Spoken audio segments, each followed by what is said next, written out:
अस्सलाम वालेकुम रहमतुल्लाहि व बरकातुहू। Welcome to our ZK digital school channel. प्यारे बच्चों, आइए आज हम पढ़ने जा रहे हैं ब्रिज कोर्स जमात सुवम, मजमून है उर्दू।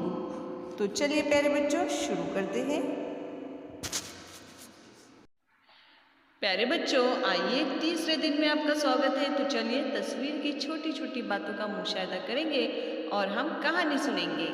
तो चलिए शुरू करते हैं। देखिए प्यारे बच्चों, स्क्रीन पर आपके सामने कुछ तस्वीर दिखाए जा रहे हैं। सबसे पहली तस्वीर देखिए, यहाँ शिकारी जो है वो खरगोश के पीछे भाग रहा है, यानी वो खरगोश को पकड़ने जा रहा है। दूसरी तस्वीर देखिए, शिकारी ने खरगोश को पकड़ लिया। आइए अब तीसरी तस्वीर देखते हैं। जैसे ही शिकारी खरगोश को पकड़ के ले जा रहा था, उसी वक्त उसे दूसरा खरगोश भागते हुए दिखा। शिकारी ने क्या किया?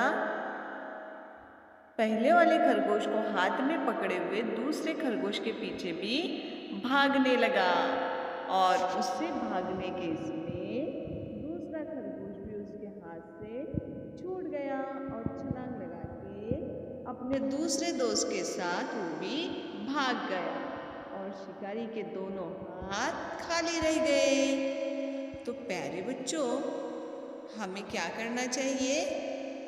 जी हाँ, जितना हमारे पास है उस पर शुक्र अदा करना चाहिए। लालच बुरी बला है। आओ मश्क करें। सुनी हुई तस्वीरी कहानी के हर तस्वीर पर इजहार ख्याल करना और बहस व मुबाहिसा करना। तो प्यारे बच्चों, ऊपर की तस्वीरों को आपको देखना है और बहस व मुबाहिसा करना है, यानी हर कोई अपनी राय उसके ताल्लुक से जाहिर करेगा। तो चलिए प्यारे बच्चों, मिलते हैं अगले दिन।